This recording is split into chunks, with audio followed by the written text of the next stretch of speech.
It is 6:44 on this snowy Friday morning, and we are getting a live look at the south inner belt.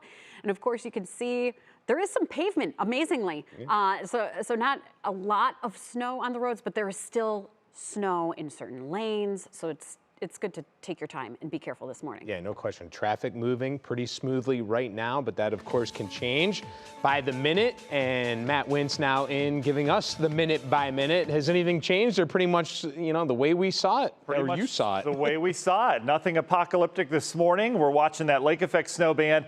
The one thing to consider though, and I forget the stat exactly, but more accidents occur when there's an inch or less of snow versus 6+ inches of snow. Because when there's 6+ inches, you're in the middle of an apocalyptic snowstorm, you know to drive slow. And this is the stuff that caused problems. Herbie just got here. He takes a commute in from the east side. He says a car was flipped over out towards the Vrooman Road area on I-90. So it's one of those where you get a little arrogant and think you're fine, and then you're not. So just take it easy outside this morning. But everything behaving as expected. We've got a widespread snow this morning. This will transition to lake effect snow this afternoon. So the general light to moderate snow we have will wind down for most of us as we get into the afternoon, and then we'll have continuing lake snow into our Saturday as well. So pretty slow go of it out towards Columbia Road there. We're at 25 at Hopkins right now. We do have some light snow around. The wind has picked up a little bit, but that's the thing on our side. There's not a lot of wind with this storm system. There's not a complex area of low pressure with a wide wind field. It's just not happening with this. This is just an area of snow that's moving through.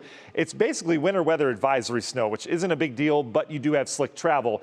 But the problem lies, everyone's getting snow in this right here. This is where your winter storm warnings come from. This is the reason why we're expecting decent snowfall totals in our northern counties. Cleveland, you're seeing it right now, but this main band of snow, this is lake effect moisture coming into this. This band is really starting to get organized now. And what we'll watch as we go throughout the morning is this band eventually shift with the winds back into Cuyahoga County, then eventually on the east side, which is really getting nothing right now. But the main snow is coming down western Cuyahoga County and eastern areas of Lorain County right now. North Ridgeville, 80, getting some decent flakes. Avon, you're back into it as well. Look at Elyria right now. It's coming down real good, and we're starting to see that snow cover back on area interstates again. And then we're seeing that secondary band developed. I questioned whether this would develop in Erie County, and it's starting to do so. We've got a heavy snow starting to pick up around the Huron area, eventually getting into Sandusky here shortly. Meanwhile, you go to the east side, it's not even snowing. We've got a little break as you get out towards Geauga County.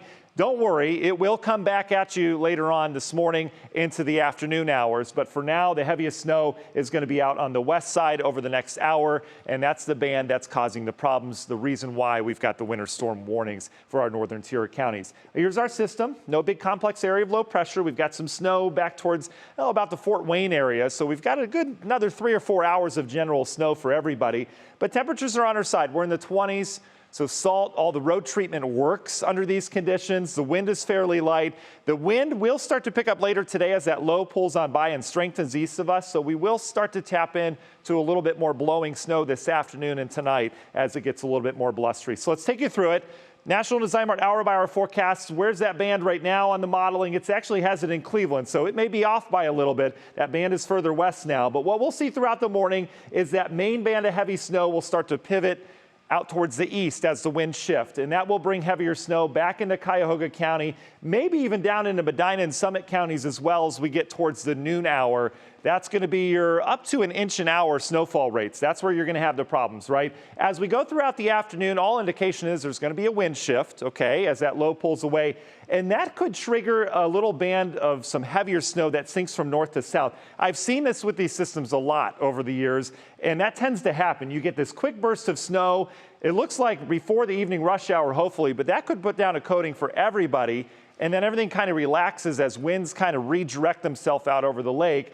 And then we develop some lake effect snow later this evening into tomorrow. Look at temperatures, though, waking up. We're at 5 degrees in Mansfield tomorrow. There's some cold air behind this. How much snow from here? This is still to come. General 3 to 5 more inches. It depends on what that band does. We could see a little bit more than that, but we've already gotten 2 to 3. So that'll put us up in the 5 to 10 range eventually. Then down towards the south, not much more, maybe another inch, 2, perhaps 3 if things go well. So not a big snow from here on out. Long Ranger, quickly want to talk about this because I like to give you the heads up in terms of what's going to happen. Colder over the weekend. We're fine on Sunday. And then we get moisture next week. May start at some ice Tuesday morning. I just want to plant the seed now before we go to all rain. Union Home Mortgage 7-day. There's a cold Saturday, and then we bounce out above freezing by Monday, and we'll keep an eye on that ice Tuesday morning. Yeah, I mean, it's nice to see a warm up, you know, when we have these cold temperatures. So we'll see what happens. All right, Matt, thank you so much. We'll check back in with Matt in just a few minutes. But meanwhile, hundreds of plows are out across Northeast Ohio, and among them, our friends over at Reliable Snow Plowing. And joining us now is Norm Detrick. And Norm, we've had great shots all morning long of the roads. What are your drivers saying about the roads right now? Well, it's exactly how you guys predicted, that we're getting the heavier snow in the west areas, and it's picking up in Huron. But we do have slick road surfaces throughout northern Ohio, and it's exactly like you guys predicted. And we greatly appreciate your accurate forecasts. Oh, well, we appreciate your snowplows. You guys are also the experts. We want all your secrets right now on how to, any tips on how to shovel those sidewalks and those driveways as we all have to head out and clear some snow this morning. Well, and you know, it's just one of those things that like we're all familiar with here in Northeast Ohio. I would say like a little, shovel off the little bit of snow that we have, and then put a little bit of ice melt or salt. Will keep you safe throughout the next couple hours until that big snow hits, and then we'll have to reshovel. In the industry, we call that plowing with the storm, but we do that at home as well. That's for the safest snow shoveling technique. Sorry about that. Yeah, no, that's really good to know. I'll let my husband know that that's what he should be doing later today. So, Norm, thank you so much. It's always great to get an expert on this topic because, no question. you know, we need to know. Yep. Norm, thank you. We'll have